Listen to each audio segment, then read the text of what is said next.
అందరికీ నమస్తే. Welcome to the Telugu data channel. So ఇప్పుడైతే మనం ఆంధ్రప్రదేశ్ ప్రభుత్వం నూతనంగా ప్రవేశపెట్టిన సెమిస్టర్ 2 ఫిజిక్స్లో ఉండేటటువంటి 8th క్లాస్ సంబంధించి పాఠ్యపుస్తకాన్ని అయితే రివ్యూ చేస్తున్నాం. ఇప్పటివరకు అయితే 7 యూనిట్స్ అయితే 7 చాప్టర్స్ అయితే మీకు రివ్యూ చేయడం జరిగింది. సో కింద ప్లేలిస్ట్ అయితే ఉంటుంది, దాని నుండి చూడొచ్చు. ఇక ఇప్పుడైతే మనం చాప్టర్ 8కి వద్దామండి. చాప్టర్ 8 అయితే విద్యుత్ ప్రవాహము, రసాయన ఫలితము, chemical effects of electric current. So ఈ టాపిక్లో అయితే మనం రివ్యూ చేయబోతున్నాం. సో మీరు ఎవరైనా ఫస్ట్ టైం చూస్తుంటే ప్లీజ్ ఛానల్ సబ్స్క్రైబ్ చేయండి, అదేవిధంగా బెల్ ఐకాన్లో ఆల్ నోటిఫికేషన్ ఎనేబుల్ చేయండి. సో లెసన్లోకి వెళ్తే మనకి ఇలా కనిపిస్తుంటుంది అనమాట. సో ఇక్కడ ఒక హెచ్చరికతో మనకి స్టార్ట్ చేశాడు. మీ పెద్దలు మిమ్మల్ని తడి చేతులతో విద్యుత్ ఉపకరణాలను తాకవద్దని హెచ్చరిస్తుంటారు. తడి చేతులతో విద్యుత్ ఉపకరణాలు తాకడం ఎందుకు ప్రమాదకరం మీకు తెలుసా?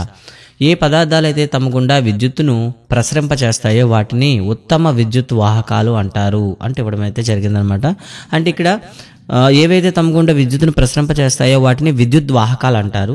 అంటే నిరోధకత తక్కువగా ఉంటే వాటిని ఉత్తమ విద్యుత్ వాహకాలు అంటారు. మీరు 10th క్లాస్లో మళ్ళీ దీనికి సబ్మిషన్ అయిన ఉంటుంది. అదేవిధంగా ఏ పదార్థాలు అయితే తమ గుండా విద్యుత్తును ప్రసరింప చేయలేవో వాటిని అధమ విద్యుత్ వాహకాలు అంటారనమాట. అంటే తమ గుండా విద్యుత్తును పంపించకపోతే వాటిని అధమ విద్యుత్ వాహకాలు అంటారు. ఒక పదార్థం విద్యుత్తును తన గుండా పంపిస్తుందో లేదో తెలుసుకోవడానికి మనం ఒక పరికరం అయితే వాస్తాము. దాన్ని ఏమనమంటామండి? టెస్టర్ అంటామండి. సాధారణంగా పరికరాన్ని మనం టెస్టర్ అంటాం. ఇది 6వ తరగతిలో తయారు చేసే ఉంటారని చెప్పాడనమాట. ఇక దీన్ని ఒకసారి మళ్ళీ టెస్ట్ తయారు చేద్దామని ఇక్కడ మాకు వచ్చిన ఎక్స్పెరిమెంట్ ఇచ్చాడు. ఒక రాగి మరియు అల్యూమినియం లాంటి లోహాలు విద్యుత్తును తమ గుండా ప్రసరింపజేస్తాయి. రబ్బరు, ప్లాస్టిక్, అదేవిధంగా చెక్క వంటి పదార్థాలు విద్యుత్తును ప్రసరింపచేయవని మనందరికీ తెలుసు. అయితే ఇంతవరకు ఘన పదార్థాలు పరీక్షించడానికి మాత్రమే టెస్టర్ వాడాము. మరియు ద్రవాలను ఎలా పరీక్షిస్తాము? ద్రవాలు కూడా విద్యుత్ వాహకత్వంను ప్రదర్శిస్తాయా అనే ప్రశ్న అయితే ఇక్కడ వచ్చిందనమాట.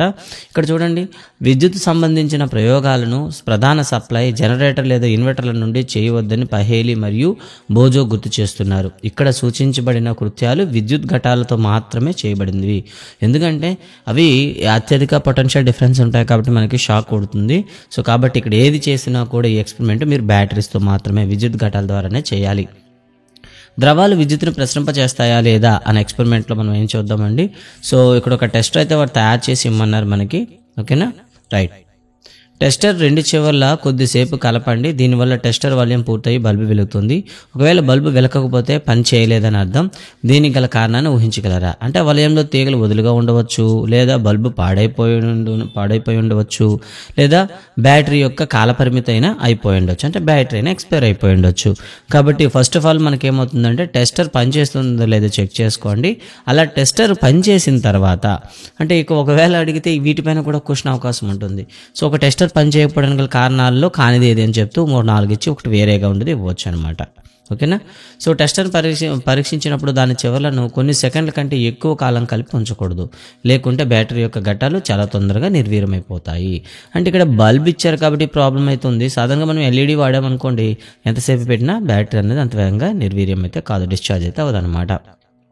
నిరుపయోగంగా ఉన్న ప్లాస్టిక్ లేదా రబ్బర్ బాటిల్ యొక్క మూతలను సేకరించి శుభ్రం చేయండి. 1 టీ స్పూన్ నిమ్మరసం కానీ వెనిగర్ కానీ ఒక మూతలో తీసుకోండి. టెస్టర్ యొక్క 2 చివర్లను నిమ్మరసం లేదా వెనిగర్ ఉన్న మూతలో పటంలో చూపిన విధంగా ఉంచండి. ఆ 2 చివర్ల మధ్య దూరం 1 సెంటీమీటర్ కంటే ఎక్కువ కాకుండా, అదే సమయంలో అవి ఒకదానికొకటి తగలకుండా ఉండేలా జాగ్రత్త పడండి అన్నాడనమాట. అంటే టెస్టర్కి ఉండేటటువంటి 2 కొనలు కాస్త నిమ్మరసం లేదా వెనిగర్లో పెట్టమన్నాడు. అయితే పెట్టేటప్పుడు తీసుకోవాల్సిన జాగ్రత్త ఏంటి? వాటి మధ్య మినిమం అండ్ మ్యాక్సిమం అనుకోండి 1 సెంటీమీటర్ ఉండాలి, అంతకని ఎక్కువ ఉండకూడదు. అలాగనే అవి ఒకదానికొకటి తాగకుండా జాగ్రత్త పడాలి. టెస్టర్ యొక్క 2 చివర్ల మధ్య ఉన్న ద్రవం విద్యుత్తును తన ద్వారా పంపిస్తే వలయం పూర్తవుతుంది. వలయంలో విద్యుత్ ప్రవహిస్తుంది మరియు బల్బు కూడా వెలుగుతుంది. ఈ ద్రవం తన ద్వారా విద్యుత్తును అనుమతించకపోతే టెస్టర్ వలయం పూర్తి కాదు, సో బల్బు వెలగదు. కాబట్టి ఈ సందర్భంలో మనకి ఏమవుతుందంటే బల్బ్ అనేది వెలగడం అయితే జరుగుతుంది. ఎందుకంటే నిమ్మరసం కానివ్వండి లేదా మనకు తీసుకునేటటువంటి వెనిగర్లో విద్యుత్ ప్రవాహానికి కారణమైనటువంటి అణువులు అయితే ఉంటాయన్నమాట. కొన్ని సందర్భంలో ఆ ద్రవం విద్యుత్తును ప్రవహింపజేస్తున్నప్పటికీ బల్బు వెలగదు. అలా ఎందుకు జరిగిందో కారణం ఏముండొచ్చో తెలుసుకోండి అన్నాడు. అంటే కొన్నిసార్లు మనకి ఏమవుతుంది, విద్యుత్ ప్రవాహం జరిగినప్పుడు కూడా బల్బు వెలగదు అన్నాడు అనమాట. అంటే దీనికి కారణాలు చూద్దాం. విద్యుత్ ప్రవహించినప్పుడు బల్బు ఎందుకు వెలుగుతుందో మీరు గుర్తుందా? విద్యుత్ యొక్క ఉష్ణ ఫలితం వల్ల ఫిలిమెంట్ వేడికి ఎక్కువ ఉష్ణోగ్రత చేరుకోవడం వల్ల బల్బు వెలుగుతుంది.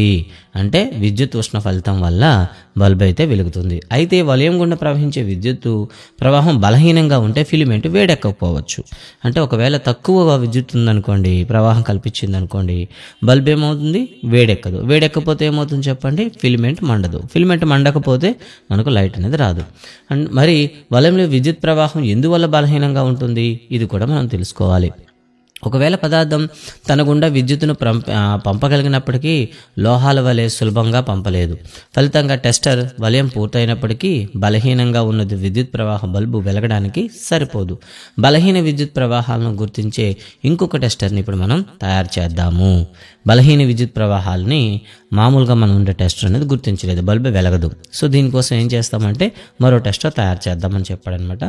వేరొక రకం టెస్టర్ను తయారు చేయడానికి విద్యుత్ ప్రవాహం యొక్క ఫలితాన్ని మనం ఉపయోగించుకోవచ్చు. అంటే విద్యుత్ ప్రవాహం యొక్క మరొక ఫలితాన్ని మనం ఉపయోగించవచ్చు. విద్యుత్ ప్రవాహం యొక్క అయస్కాంత ఫలితం గుర్తుందా? విద్యుత్ ప్రవహిస్తున్న ఒక తీగ దగ్గర ఉంచిన దిక్సూచిలో ఏం జరుగుతుంది? విద్యుత్ ప్రవాహం బలహీనంగా ఉన్నప్పటికీ అయస్కాంత సూచికలో కదలికను చూడవచ్చు. అంటే దీన్ని మనం హయ్యర్ క్లాస్లో ఏమని చెబుతాం, గాల్వనోమీటర్ అని పిలుస్తాం అనమాట. అది చిన్న విద్యుత్ ప్రవాహాలను కూడాను ఏం చేస్తుందంటే అది మనకి అవగత పడేలా చేస్తుంది.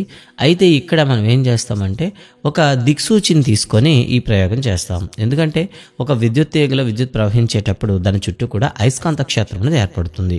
విద్యుత్ యొక్క ఈ అయస్కాంత ఫలితాన్ని ఉపయోగించి మనం ఇంకో టెస్ట్ని అయితే తయారు చేద్దాము అని అయితే ఇవ్వడం జరిగింది. అయితే మీకు ఎల్ఈడీల గురించి తెలిసే ఉంటుంది. ఎల్ఈడీలో పొడవు కొన అనేది పాజిటివ్ అవుతుంది, అలాగే పుట్టిగా ఉండే కొన అనేది మనకేమవుతుందంటే రుణధ్రువంగా చెప్తాం అనమాట. ఇక్కడ చూడండి, వాడేసిన అగ్గిపెట్టిలోని ట్రైన్ తీసుకోండి. విద్యుత్ తీగని దాని చుట్టూ పలుమార్లు చుట్టండి. దానిలో ఒక చిన్న దిక్సూచిని ఉంచండి. దాని ఒక చివరన బ్యాటరీ ధనధ్రువానికి, రెండో చివర అలాగే వదిలేయండి. మరో తీగను తీసుకుని దాని ద్వారా ఆ రెండు చివరలను బ్యాటరీ యొక్క రెండో ధ్రువాన్ని కలపండి. ఇప్పుడు మీకేం గమనించారు, తీగ అనేది మనకి అక్కడ కదలడం అనేది జరుగుతుంది. దీన్ని మనం ఏమంటాం, టెస్టర్ అని పిలుస్తాం అనమాట. ఈ టెస్టర్ని ఉపయోగించి నిమ్మరసంలో కానీ లేకపోతే ఏదైతే వెనిగర్ అని చెప్పామో దీంట్లో కూడా విద్యుత్ ప్రవాహాన్ని మనం చేయొచ్చు. ఇదే కృత్యాన్ని మీరు నీరు, కుళాయి నీరు, కూరగాయల నూనె, పాలు, తేనె వంటి పదార్థాల్లో చేయండి. ఇందులో మీకు విద్యుత్ ప్రవాహం జరుగుతుందో రాయండి అని చెప్పాడనమాట. సో ఇది ఎక్స్పెరిమెంటు మీరు చేయాల్సిన అవసరం అయితే ఉంటుందన్నమాట. ఓకేనా. ఈ పట్టిక నుండి మనకి ఏమవుతాయంటే కొన్ని ద్రవాలు ఉత్తమ విద్యుత్ వాహకాలుగాను మరికొన్ని అధమ విద్యుత్ వాహకాలుగాను మనం చెప్పవచ్చు. ఉదాహరణకి నిమ్మరసం, వెనిగర్ అనేది అలాగే ఉత్తమ విద్యుత్ వాహకాలు అయితే పాలు, తేనె, వెజిటబుల్ ఆయిల్ అనేవి అధమ విద్యుత్ వాహకాలు అవుతాయి. కుళాయి నీరు అనేది దాంట్లో లవణీయత బట్టే కొన్నిసార్లు అది విద్యుత్ వాహకంగాను కొన్నిసార్లు అధమ వాహకంగాను కూడా పనిచేస్తూ ఉంటుంది. ఇలా టెస్టర్ సహాయంతో మనం ఏం చేయొచ్చు అంటే చిన్న విద్యుత్ ప్రవాహాలను కూడా మనం ఈజీగా అంచనా వేయచ్చు. టెస్టర్ యొక్క ఖాళీ చివరలు ఒకదానికొకటి తాకకుండా ఉంటే గాలి మధ్య అంటే వాటి మధ్య గాలి ఉంటుంది. గాలి అధమ విద్యుత్ వాహకం అని పహేలికి తెలుసు. కానీ మెరుపులు వచ్చేటప్పుడు ఎందుకు అలా జరుగుతుంది అని ప్రశ్న అడిగిందనమాట. సో చూడండి, మెరుపులు సంభవించినప్పుడు విద్యుత్తు గాలి ద్వారా ప్రసరిస్తుందని కూడా ఆమె చెప్పుకుంది. వాస్తవానికి గాలి అన్ని సందర్భంలోనూ అధమ విద్యుత్ వాహకం అని ఆమె ఆశ్చర్యపోయింది. అధమ విద్యుత్ వాహకాలుగా వర్గీకరించిన పదార్థాలు కొన్ని ప్రత్యేక పరిస్థితుల్లో తమ ద్వారా విద్యుత్తును ప్రవహింపలే చేస్తాయి. అది కూడా గుర్తుంచుకోవాలి. దీన్నే మనకి సూపర్ కండక్టివిటీ అంటారనమాట. అతి వాహకత అంటాము. కొన్ని అత్యధిక ఉష్ణోగ్రత వద్ద ఏవైతే అధమ వాహకాలు ఉన్నాయో అవి ఉత్తమ విద్యుత్ వాహకాలు కూడా పనిచేస్తాయి. ఉదాహరణకి పింగాణి పాత్రలు, ఇవి సాధారణంగా మనకి విద్యుత్ బంధకాలుగా ఉంటాయి. కానీ అత్యధిక ఉష్ణోగ్రత వద్ద పెట్టినట్లయితే అవి ఉత్తమ విద్యుత్ వాహకాలుగా ప్రవర్తిస్తాయి. వాస్తవానికి చాలా పదార్థాలు కొన్ని ప్రత్యేక పరిస్థితుల్లో తమ ద్వారా విద్యుత్తును ప్రసరింపజేస్తాయి. అందువల్ల పదార్థాలను వాహకాలు మరియు బంధకాలు అని వర్గీకరించుటకు బదులు ఉత్తమ వాహకాలు మరియు అధమ వాహకాలుగా అని వర్గీకరించారు. అంటే బంధకాలు కూడా కొన్నిసార్లు ఏమవుతాయంటే వాహకాలుగా మారిపోతున్నాయి. కాబట్టి ఇక్కడ ఉత్తమ వాహకాలుగాను అధమ వాహకాలుగాను వర్గీకరించారనమాట. ఇప్పుడు చూద్దాం ఒకసారి. కుళాయి నీరు యొక్క విద్యుత్ వాహకత మనం పరీక్షించాము. ఇప్పుడు మనం స్వేదన జలం యొక్క విద్యుత్ వాహకతను పరీక్షిద్దాం. స్వేదన జలం అనేసరికి మనకి పూర్తిగా ఏమవుతుందంటే అది అధమ వాహకంగా పనిచేస్తుంది. అదే మన కుళాయి నీరు కొన్నిసార్లు ఉత్తమ వాహకంగా కూడా పనిచేస్తుంది అనమాట. దీనికి సంబంధించిన ఎక్స్పెరిమెంట్ ఉంది. ఉప్పును స్వేదన జలంలో కరిగించినప్పుడు మనకు ఉప్పు ద్రావణం వచ్చింది కదా, ఇది ఒక విద్యుత్ వాహకంగా పనిచేస్తుంది. కుళాయి, చేతి పంపులు, బావులు మరియు చెరువుల నుండి వచ్చే నీరు స్వచ్ఛమైనవి కాదు. అందులో చాలా లవణాలు కలిగి ఉంటాయి. స్వతహాగా తక్కువ మోతాదులో ఖనిజ లవణాలు అందులో ఉంటాయి. ఈ నీరు మంచి విద్యుత్ వాహకంగా పనిచేస్తుంది.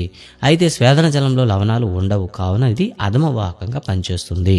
అంటే మనకు ఏదైతే డిస్టిల్ వాటర్ ఉందో ఆ డిస్టిల్ వాటర్లో మనకి ఎటువంటి సాల్ట్స్ ఉండవు, కాబట్టి అది అధమ వాహకంగా పనిచేస్తుంది. తక్కువ మోతాదులో సహజంగా నీటిలో ఉన్న ఖనిజ లవణాలు మనిషి ఆరోగ్యానికి లాభదాయకం. ఏది ఏమైనప్పటికీ ఈ ఖనిజ లవణాలు నీటిని మంచి విద్యుత్ వాహకాలుగా తయారు చేస్తాయి. కాబట్టి విద్యుత్ ఉపకరణాలు తడి చేతితో కానీ లేదా తడి నేల మీద నిలబడి కానీ తాకరాదు. ఇదండి ఫైనల్గా చెప్పింది. అందుకే ఈ లవణాలు ఉంటాయి కాబట్టి ఇవి డైరెక్ట్గా మన బాడీలోకి విద్యుత్ ప్రవాహాన్ని కలిగిస్తాయి. అందువల్ల మనం తడి చేతులతో కానీ తడి నేలపై ఉంటూ వీటిని మనం తాకకూడదు. స్వేదన జలంలో కలిపిన ఉప్పు దీనికి ఉత్తమ వాహకంగా మార్చడం మనకు తెలుసు. ఏ పదార్థాలు కరిగించినప్పుడు స్వేదన జలం ఉత్తమ వాహకంగా మారుతుంది ఇప్పుడు తెలుసుకుందాము. ఇప్పుడు చూసారు కదా, ఓకే. ఈ ఎక్స్పెరిమెంట్ చేసేటప్పుడు అందరూ ఉండాలని వార్నింగ్ ఇచ్చారనమాట. 3 రబ్బరు లేదా ప్లాస్టిక్ మూతలను తీసుకోండి. 2 స్పూన్ల స్వేదన జలం వాటిలో పోయండి. ఒక మూతలో నిమ్మరసం, ఇంకో దాంట్లో హైడ్రోక్లోరిక్ ఆమ్లం వేయండి. ఇక మూడవ దాంట్లో ఓకే లేదా ఫస్ట్ దాంట్లో నిమ్మరసం లేదా హైడ్రోక్లోరిక్, రెండో దాంట్లో కాస్టిక్ సోడా లేదా పొటాషియం అయోడైడ్ క్షారాన్ని వేయండి. మూడో మూతలో స్వేదన జలానికి కొద్దిగా చక్కెర కలపండి. ఇలా మనకు వేయడం జరిగింది. వీటి ద్వారా మీరు టెస్ట్ చేసినట్లయితే మొదటి రెండింట్లో మీకు ఏమొస్తుందంటే విద్యుత్ వాహకం జరుగుతుంది, ప్రవాహం జరుగుతుంది. మూడవ దాంట్లో జరగదనమాట. అంటే ద్రవాల్లో ఆమ్లాలు, క్షారాలు ఉండేటటువంటి పదార్థాల గుండాను మాత్రం విద్యుత్ ప్రవహిస్తుంది. మరి పంచదార అనేది ఆమ్లము కాదు, క్షారము కాదు, కాబట్టి దాని గుండా మనకి విద్యుత్ వాహకం అనేది జరగదు. గుర్తుపెట్టుకుంటారు. అంటే ద్రవాలకి ఆమ్లత్వం కానీ క్షారత్వం కానీ మనం కలిగించినప్పుడు మాత్రమే వాటి గుండా విద్యుత్ వాహన ప్రవాహం జరుగుతుంది. ఇక విద్యుత్ యొక్క రసాయన ఫలితాలు చూద్దాం. 7వ తరగతి అన్నారండి. మళ్ళీ 7వ తరగతి పుస్తకాలు మన దగ్గర లేవు. ఓకేనా, రైట్. పాడైన 2 ఘటాల నుండి 2 కర్బన కడ్డీలు జాగ్రత్తగా బయటకు తీయండి. అందుకే మనకు బ్యాటరీలు ఉన్నాయనుకోండి, డ్రై సెల్ని మనం బ్రేక్ చేస్తే మిడిల్లో మనకి ఒక బ్లాక్ సాఫ్ట్ అయితే ఉంటుంది, దాన్నే మనం ఏమంటాం కార్బన్ రాడ్ అంటాం. అలాంటి 2 తీసుకోండి. వాటి లోహపు మూతలను గరుకు కాగితంతో శుభ్రం చేయండి. వాటిపైన ఉండేటటువంటి మెటల్ ప్లేట్ని ఈ రఫ్ పేపర్తో క్లీన్ చేయండి. లోహపు మూతల చుట్టూ రాగి తీగలు చుట్టి వాటిని బ్యాటరీకి కలపండి. వాటిని డైరెక్ట్గా ఇలా బ్యాటరీకి కలపండి అని ఇచ్చాడనమాట. ఓకేనా, రైట్. ఇలా చేసిన తర్వాత ఏం చేశారు అంటే, ఎప్పుడైతే మనకి విద్యుత్ వాహకాన్ని కలిగిస్తాయో వాటిని ఏమని పిలుస్తాం, ఎలక్ట్రోడ్లు అంటాం అనమాట. వాటిని ఎలక్ట్రోడ్లు అంటాం. ఇలా వేసిన తర్వాత ఈ కర్బన్ కడ్డీలు వేసి దాంట్లో కాస్త ఏమేమన్నాడు చూడండి, నీరు వేయమన్నాడు అనమాట. నీరు వేస్తే మీరేం గమనించవచ్చు. ఓకేనా, ఒక గాజు లేదా ప్లాస్టిక్ పాత్రలో కప్పు నీరు పోయండి. ఆ నీరు వాహకం పనిచేస్తుంది. 1 టీ స్పూన్ ఉప్పు లేదా నిమ్మరసం కలపండి. అప్పుడు ద్రావణంలో ఎలక్ట్రోడ్లు ఉంచండి. కార్బన్ కడ్డీ యొక్క లోహపు మూతలు బయట ఉండే విధంగా జాగ్రత్త పడాలి. 3-4 నిమిషాలు వేసి ఉండండి. ఎలక్ట్రోడ్లను జాగ్రత్తగా పరిశీలించండి. మీరేం చూస్తారు అంటే, ఎలక్ట్రోడ్ల దగ్గర కొన్ని రకాలైన గాలి బుడగలు రావడం అయితే జరుగుతాయి అన్నమాట. ఈ గాలి బుడగలు ఏమై ఉంటాయి? దీనికి సంబంధించి ఒక మాట చూద్దాం. 1800 సంవత్సరంలో బ్రిటిష్ రసాయన శాస్త్రవేత్త అయినటువంటి విలియం నికల్సన్ ఎలక్ట్రోడ్లను నీటిలో ఉంచి విద్యుత్తును పంపించినప్పుడు అది ఆక్సిజన్, హైడ్రోజన్లను ఉత్పత్తి చేస్తాయని నిరూపించాడు అనమాట. దీన్ని మనం నీటి విద్యుత్ విశ్లేషణ అని పిలుస్తాం అనమాట. అయితే ఏ ఎలక్ట్రోడ్ వద్ద ఏమొస్తుంది, ఇది మనకి ఇంపార్టెంట్. ధన ధ్రువం వద్ద ఆక్సిజన్ వస్తుంది, అలాగే హైడ్రోజన్ అనేది రుణ ధ్రువం వద్ద వస్తుంది అనమాట. ఓకేనా, గుర్తుంచుకోండి. నెగిటివ్ టెర్మినల్ దగ్గర హైడ్రోజన్, ఓకేనా, ధన ధ్రువానికి కలిపిన ఎలక్ట్రాన్ ఉంది ఆక్సిజన్, మరొక ధ్రువం ఉంది హైడ్రోజన్ వస్తాయి. ఇది గుర్తుపెట్టుకుంటారు. విద్యుత్తును ఒక వాహక ద్రావణం గుండా పంపినప్పుడు రసాయనిక చర్యకు కారణం అవుతుందని తెలిసాం కదా. ఫలితంగా ఎలక్ట్రోడ్ల దగ్గర గాలిబుడకలు ఏర్పడతాయి. ఎలక్ట్రోడ్లపై లోహ నిక్షేపాలను మనం చూడొచ్చు. అంటే ఈ ఎలక్ట్రోడ్ల పైన కొన్ని పూతలు కూడా పడతాయి అన్నమాట. అంటే ద్రావణం యొక్క రంగులో మార్పులు సంభవించవచ్చు. అక్కడ ఉండేటటువంటి సొల్యూషన్లో కూడా చేంజెస్ వస్తుంది అనమాట. ఫర్ ఎగ్జాంపుల్ మీరు కాపర్ సల్ఫేట్ తీసుకున్నారనుకోండి. కాపర్ సల్ఫేట్ తీసుకుంటే మీకు ఏదైతే నెగిటివ్ టెర్మినల్ ఉందో దానిపైన మీకు రాగిపోత, స్వచ్ఛమైన రాగిపోత అనేది ఏర్పడిపోతుంది అనమాట రెడ్ కలర్లో. కారణం ఏంటంటే ఇక్కడ ఉండేటటువంటి క్యాటయాన్స్ అన్ని కూడా కూడాను అక్కడ ఉన్న ఎలక్ట్రోడ్ల పైన వెళ్ళి చేరి గుంపుగా ఏర్పడతాయి అన్నమాట. సో దీన్ని మనం ఎలక్ట్రోప్లేటింగ్ అని కూడా పిలుస్తాం. ఈ చర్యలో ఉపయోగించిన ద్రావణం యొక్క ఎలక్ట్రోడ్లపై ఆధారపడి ఉంటుందన్నమాట. ఓకేనా, విద్యుత్ యొక్క అక్కడున్న సంకేతం. ఓకే, ఇదే ఎక్స్పెరిమెంట్ని తను ఏం చేశాడంటే ఒక బంగాళదుంప చూడండి, బంగాళదుంపలో నీలి ఆకుపచ్చ రంగు గుర్తు ఉండడం, మరొక తీగ చుట్టూ అలాగే గుర్తు లేక ఉండడం చూశాడనమాట. అంటే బంగాళదుంప వస్తుందో లేదని టెస్ట్ పెట్టి మర్చిపోయి బోజో వెళ్ళిపోయాడనమాట. కాసేపటికి వచ్చేసరికి అక్కడ ధనద్రవం దగ్గర మీకు ఒక నీలి ఆకుపచ్చ రంగులో ఒక వలయం అయితే ఏర్పడింది. సో దీన్ని బట్టి ఏం చెప్పారంటే ధనద్రవానికి కలిపిన తీగ చుట్టూ ప్రతిసారి నీలి ఆకుపచ్చ గుర్తు ఏర్పడ్డాన్ని వారు గుర్తించారు. ఈ నిరూపణ వారికి చాలా ఉపయోగపడింది. ఎందుకంటే ఒక పెట్టెలో మూయబడిన బ్యాటరీ లేదా ఘటం యొక్క ధనద్రవాన్ని గుర్తించడానికి ఉపయోగపడుతుంది అని కనుక్కున్నారు. అంటే ఇప్పటి వరకు మీరు ఏం చేశారు, విద్యుత్ ప్రవాహం అవుతుందని తెలుసుకున్నారు, కానీ అది టెర్మినల్ ఎటు ఉందో మనం గుర్తుపట్టలేము. ఓకేనా, సో ఇప్పుడు మీకు ఒక బ్యాటరీ అనేది డబ్బాలో పెట్టేసి దాని టెర్మినల్స్ తెలియదు, దాని యొక్క 2 కేబుల్స్ ఇచ్చారు, ఇందులో ప్లస్ ఏది మైనస్ ఏది అని అడిగారు అనుకోండి. సింపుల్ ఎక్స్పెరిమెంట్, బంగాళదుంపలో వాళ్ళు 2 టెర్మినల్ పెడితే ఏ టెర్మినల్ దగ్గర అయితే మీకు నీళ్ళు పచ్చ రంగులో పోత వస్తుందో అదే మీకు పాజిటివ్ అని చెప్పేస్తారనమాట. ఓకేనా, రైట్. ఇలా తను చెప్పడమే జరిగింది. అతను కనుగొన్నది ఏమిటంటే విద్యుత్తు బంగాళదుంపలో రసాయనిక ప్రభావాన్ని కలిగించింది. అతనికి ఇది ఆశ్చర్యాన్ని కలిగించింది. ఇది నిజానికి సైన్స్ ఎలా పనిచేస్తుందో తెలియజేస్తుంది. మీరు ఒక ఫలితం కోసం ఎదురు చూస్తే ఇంకొక ఫలితం ఆవిష్కృతమవుతుంది. ఇది చాలా ముఖ్యమైన ఆవిష్కరణలు ఇదే పద్ధతిలో జరుగుతున్నాయి. తను ఏం చేశాడు, బంగాళదుంప ద్వారా విద్యుత్ వెళ్తుందా లేదని చేసే ప్రయోగంలో అనుకోకుండా ఏమైంది, ధనధ్రువాన్ని గుర్తించే మరొక ఎక్స్పెరిమెంట్ అనేది అక్కడ కొత్తది తయారైందనమాట. ఇక ఎలక్ట్రోప్లేటింగ్ చూద్దాము సార్ అండి. సో ఎలక్ట్రోప్లేటింగ్ అంటే మనకి సైకిల్ హ్యాండిల్ కానివ్వండి, రిమ్ముల పైన ఉండే కానివ్వండి మెటల్ కానీ మనకు మెరుస్తూ కనిపిస్తాయి, చాలా బ్రైట్గా ఉంటాయి అన్నమాట. అయితే యాదృచ్ఛికంగా ఆ మెరుపు పోత చెరిగిపోయినప్పుడు దాని కింద ముందు ఉన్నంత మెరుపుదనం ఉండదు. అంటే వాటిపైన మనకు రస్ట్ ఎక్కింది అనుకోండి, మీదున్న పోత పని యాక్సిడెంట్ల వల్ల కానీ లేకపోతే ఎక్కువ కాలం మనకి చేయడం వల్ల కానీ ఏమవుతుంది, దాని మీద పోత పోతుంది. ఇక లోపల ఉండే ఐరన్ అనేది మనకి రస్ట్ ఎక్కుతూ కనిపిస్తుంటుంది. అలాగే మహిళలు ధరించే ఆభరణాలు బంగారంలా కనిపించడం మీరు చూసే ఉంటారు. అయితే మరలా వాడుతుండడం వల్ల బంగారం పోత చెదిరిపోయి దాని కింద వెండి లేదా ఇతర లోహాలు మనకు కనిపిస్తూ ఉంటాయి అన్నమాట. అంటే ఈ సందర్భాల్లో లోహంపై ఇంకొక లోహం పోత పోయిపడింది అని మనకు అర్థమవుతుంది. ఒక లోహం పై భాగంలో ఇంకొక లోహం పోత పోయడం మీరు ఆశ్చర్యాన్ని గురిచేసింది కదా, దీన్ని ఎలక్ట్రోప్లేటింగ్ అంటారు. సో ఈ ఎక్స్పెరిమెంట్ మనం కూడా చేయొచ్చు. ఏంటంటే కాపర్ సల్ఫేట్ తీసుకొని సల్ఫ్యూరిక్ ఆమ్లంలో కానీ ఎక్స్పెరిమెంట్ చేసినట్లయితే, ఓకేనా, సో ఈ కాపర్ సల్ఫేట్లో ఉండే కాపర్ అనేది అక్కడ రుణద్రవం పైన మనకి ఏర్పడడం అనేది జరుగుతుందన్నమాట. ఓకేనా, ఇక్కడ చూడొచ్చు. ఓకేనండి, రైట్. కాపర్ ప్లేట్లోనే విలమడిస్తే 15 నిమిషాలు విద్యుత్తును పంపించండి. ఇప్పుడు ఎలక్ట్రోడ్ల ద్రావణం నుండి బయటకు తీసి వాటిపై జాగ్రత్త పరిశీలించండి. ఏం గమనించారు అంటే ఒకదానిపైన పూత వేయడం అనేది మనం చూడొచ్చు అనమాట. ఎలక్ట్రోప్లేటింగ్ కృత్యం చేసిన తర్వాత 15 ఎలక్ట్రోడ్లు పరస్పరం మార్చి తిరిగి కృత్యం చేసింది. ఈసారి ఏమై ఉంటుంది, ఈసారి కూడాను రివర్స్లో జరుగుతుందనమాట. ఎప్పుడైతే కాపర్ సల్ఫేట్ గుండా విద్యుత్ పంపించామో కాపర్ సల్ఫేట్లో కాపరు అండ్ సల్ఫేట్లు విడిపోతాయి అన్నమాట. స్వేచ్ఛగా ఉన్న రాగి బ్యాటరీ ధనధ్రువాన్ని కలపబడిన ఎలక్ట్రోడ్ దగ్గరకు చేరి దానిపై నిక్షిప్తం అవుతుంది. ఇక్కడ చాలాసార్లు ప్రశ్న అడుగుతారు. సో ఏ మెటల్ పైన అయితే మనం పూత వేయాలనుకుంటున్నామో అది ఏ టెర్మినల్కి కనెక్ట్ చేయాలి. ఫర్ ఎగ్జాంపుల్ ఏం చేశారు, ఒక అల్యూమినియంతో చేసిన ఒక చైన్ చేశారు, దాని మీద మనం సిల్వర్ పూత వేయాలనుకుంటున్నాం. సో ఈ అల్యూమినియం చైన్ అనేది ఎక్కడ పెట్టాలి, నెగిటివ్ టెర్మినల్కి పెట్టాలి. ఓకేనా, సో మనం ఇప్పుడు కూడా రుణద్రవం పైన పెట్టాలి. మరో ఎలక్ట్రోడ్ దగ్గర ఉన్న రాగి పలక నుండి అంతే మొత్తంలో కాపర్ ద్రావణంలో కరుగుతుంది. అందువల్ల ద్రావణం యొక్క రాగి యొక్క నష్టం పునరుద్ధరించబడుతుంది అంటే ఇవ్వడం అయితే జరిగింది. ఆ ఎక్స్పెరిమెంట్ రివర్సల్ చేసేటప్పుడు ఇలాగే మనం చూసేటటువంటి చాలా వస్తువులు అనేవి ఎలక్ట్రోప్లేటింగ్ ద్వారానే వేయబడడం జరుగుతుంది అనమాట.